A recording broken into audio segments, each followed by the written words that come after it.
Greetings, metal community. It's Roger back with another collection update, black metal as promised. Yeah, in the background we are listening to Voidescent from Spain with their new release Rust and Embers. If I was maybe Dust and Embers, sorry about that. Yeah, really great album. Digging this.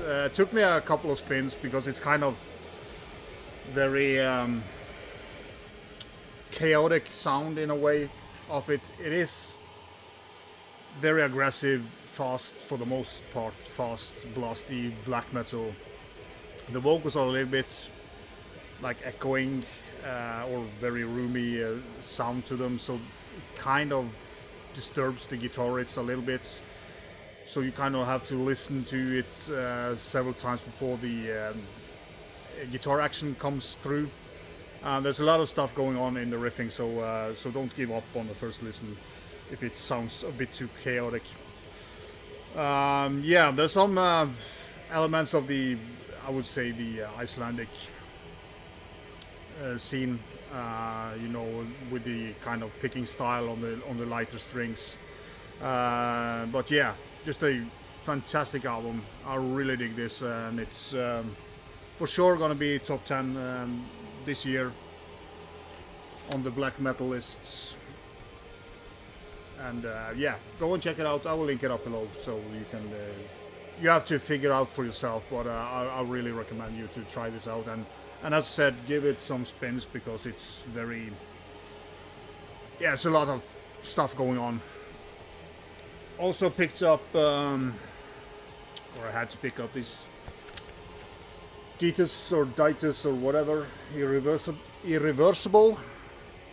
I went with the red cover, or Duplicate Records did have the red variant, so I went with that. It's red and green, the other version is green, so yeah. And they even kept the hype sticker, so for you guys who like that shit. This is the third album. I do have an album. It's an album, an EP before this one, or something like that. They have kind of developed their style a little bit. It's modern black metal, but it's kind of primitive in a way. But there's a lot of cool stuff going on here, and this also took me several spins before I kind of, yeah, got into it properly. Not so sure about the female vocals, if I wanted that. Also picked up the tape, and that was a green tape, so it's cool. I ordered this on tape from the band because, you know, the vinyl was so damn expensive, but when Duplicates got it on vinyl, I thought, you know, why not? Also got a pin. It shows. No. And also a small, you know, button, but that's not showing. So yeah, I mean, I don't need to say much about this album. I think a lot of people have shown it already, so I'm not gonna waste much of your time. I do think it's kind of a growing album, as I like them to be, and you know, that's well. Next one is two albums by Marthyrium. This is their 2017. Beyond the Thresholds. Cool booklets. Again, modern sounding. It does have a little bit like. They are a little bit same as Voidescent, but not so aggressive. More mid-paced stuff. But I do a lot of the same kind of riff types when you kind of hold a grip and play single strings within the grip, if you understand that. If you play guitar, you probably do. I'm not very good at, you know, the technical terms for picking styles, because I really don't care about that. I play what I play, and of course lovely black vinyl with Alpha Omega for side A and B. I need to get a polylined inner sleeve for this, because I mean these papers, yeah, probably kind of hurts me when just to take out the vinyl, and it creates a lot of dust. But also I picked up the new album by them, which is I do prefer the first album from 17, but that's just because I do have it on CD and I've heard it more. This is the new album called Through the Spheres of Darkness. Another great album. Really, like I said, it's a little bit like Voidescent, but mid-paced. Has a very cool way to play the riffs. Damn, they were dusty as fuck. Oh well. As I said, I had these vinyls have been sitting for a while now, so kind of. But modern style, I wouldn't say that they are like Garea or something like that, but it's just kind of. It is not very intricate black metal. It's kind of a raw side of black metal, but they do have a lot of, you know, second guitar lines going over and making the whole thing, you know, be much more interesting and just, you know, playing primitive raw black metal. But yeah, another great album. So if you haven't heard Marthyrium, go and check them out. I will show you the booklet as well.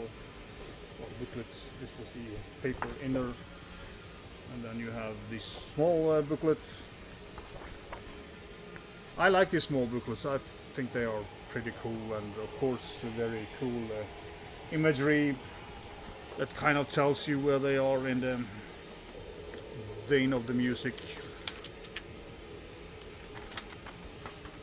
And also a poster with this one, with the cover artwork. So yeah, great releases. This one is out on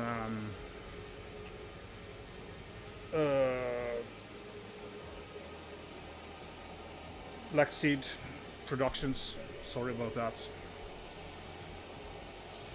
Very cool label. Not sure where Marthyrium is from. I would want to say Germany, but I'm not sure about it, so just shut up about it. But go and check it out. I do a poor job explaining it, I know, but it's your own opinion that counts, you know, when you go and check it out. Manii, Innerst, Mørke, another Territorial Possession release. In Innerst, Mørke means in the inner darkness or something like that. I don't know how to pronounce it. Black vinyl, and this is kind of all this writing is embossed. Very cool. And these are 2 long songs.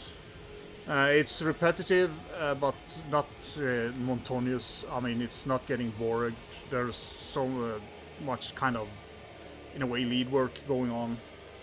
Lead work is not the right term for it, but there's enough going on that the song seems way shorter. So, very cool. Also, there's a poster. This, it has kind of like a newspaper feel to it. It's a very thin paper as well, this poster, so kind of a ecological, but I really like the kind of a newspaper feel you get from this. Very cool cover, and I really like this album. I was a little bit disappointed because I kind of felt that it lacked a little bit aggression. But it is supposed to be like that. And if you don't know Manii, back in the days there was a band called Manes, and this guy is the same guy that released Under en blå-rød måne back in '95 or something like that.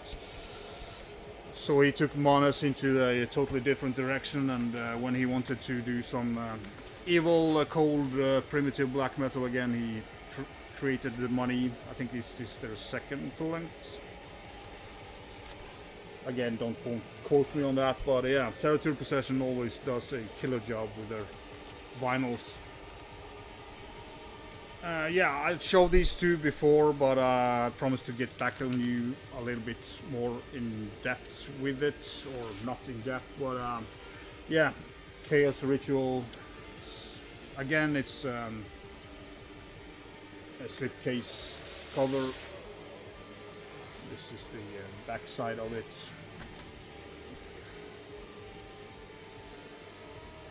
Svøpt, Morgenrød. Yeah, Kaosritual or Chaos Ritual was a band.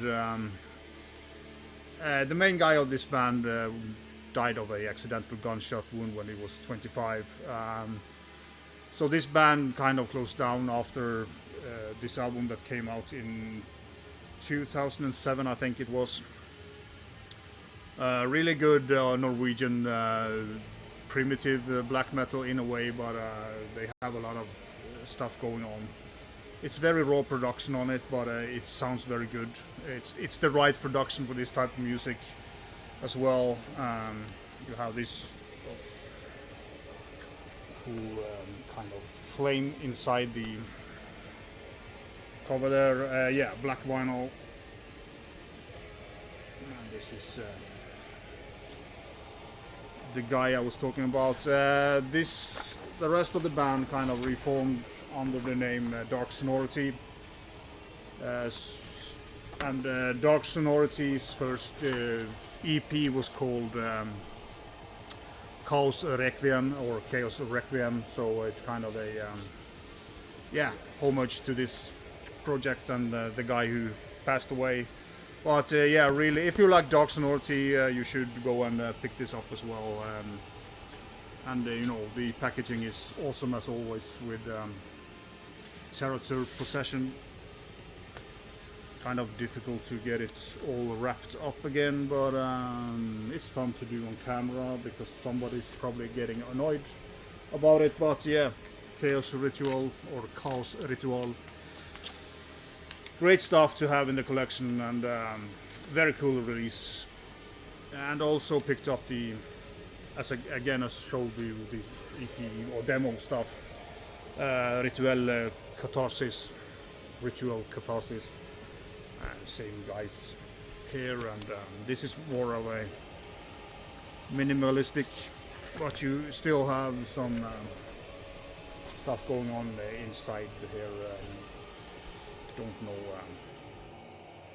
Yeah, it's some candles on the live stage, it looks like, and just this basic card. So yeah, this is demo stuff, and it sounds way rougher than the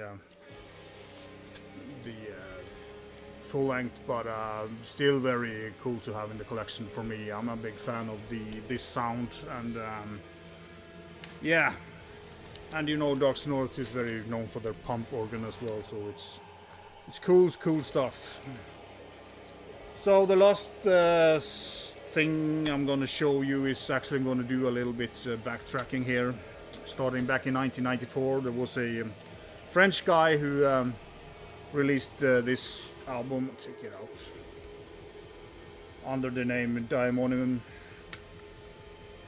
and the Dark Opera of the Ancient War Spirits. This is very much synth, dungeon synth in a way, or kind of orchestrated. This is 1994, so it's not like orchestral samples or anything. It's not Dimmerborg give samples or anything. It's very primitively done. There are some black metal here. This is one long song, divided up in chapter, if I remember correctly. But pretty cool, but it's kind of it's not on the beat when he plays the black metal guitar. It's kind of out of sync with the metronome or whatever. He probably didn't use metronome, but yeah, but this is a really cool album, but you have to like cheesy synth work. The black metal here is damn cool, but it's just a little bit too little of it. Next album by this band, and you can see it's the same logo, but a different name. They changed the name to Akhenaton, Divine Symphonies. This is way better produced, sounds better. He's on the metronome, he's metronomized his music. Still too little black metal on here, sadly, but there is. It's kind of, you have to go 5 minutes into the second song to get black metal, and you have to go 3 minutes into the second song to get black metal, and so yeah, song 5 has some black metal, and song 7, or song 7 at least, and song 9 has black metal in it. But for most part, it's dungeon synth, it's synth, and it's kind of orchestrated dungeon synth work. So you have to be a little bit into that, I feel. Then there was supposed to be album number 3, but no, nothing happened really. Then suddenly I saw that they were releasing a new album, and went into the Bandcamp site, and this came out in 2015, I think. Still the same logo, but this time under the band name Sangdragon, Requiem from Apocalypse. This starts out like a kind of symphonic black and death metal, but turns more and more towards symphonic black metal. The death stuff kind of slowly, gradually disappears throughout the album. It's an interesting album, and he has brought some elements from the 2 first albums in here to tie them together, which I think is cool. But the production, especially the synth, is too high in the mix for me, and a little bit uneven as well. So production-wise, there are some good songs here, but it is not a fantastic album. But it's fun to have just for the history. Then this year he released a double album with under the name Sangdragon, but Hierophant. This is divided into the Black Dragon and the White Dragon. The Black Dragon is again starts out very symphonic death metal, black and death metal, and but it is for the most part, I would say, black metal with symphony or orchestration and some different, various instruments that they use here. Pretty cool. I think it's a new female vocalist here. This album has some operatic vocals. I'm not fond of it. This is more normal vocals and works way better for me. This album is quite good. It's not fantastic, but it's quite good. I really enjoyed listening to it. I listened to it quite a bit actually, because he has a lot of interesting ideas, and this time it's very well balanced in the mix as well, and the synths are toned down, more metal, and that's how I like it. But yeah, it's not a fantastic album, but if you're interested in more symphonic stuff, you can go and check it out. The White Dragon CD is more ambient stuff, or there's also a couple of folky songs, traditional or kind of ancient folk songs. There is at least one track is medieval, and this is more like dungeon synth or classic guitars and stuff like that on the second disc. So yeah, but you get a lot for your money. This is released on Season of Mist, but I bought it through the band themselves. So they gave me a postcard which was signed by all the band. So that is always cool. It didn't cost me much. I know that these 3, if you like these albums, are on a triple vinyl edition, but that was way too expensive for something that, it's not fantastic, but I do have a connection with these 2, particularly from the good old days. Yeah, that was all I had. 20 minutes, way too long, sorry about that. Next one will be probably some heavy metal, thrash metal again. A lot of reissue stuff so that I have received. Will be more. It will be updates. I have more to come. I had to have a break from recording due to some cold, and you know, my voice hasn't been operating very well, but it went well to shoot this, I think. So yes, thanks as always for watching and subscribing, and until next video, be sure.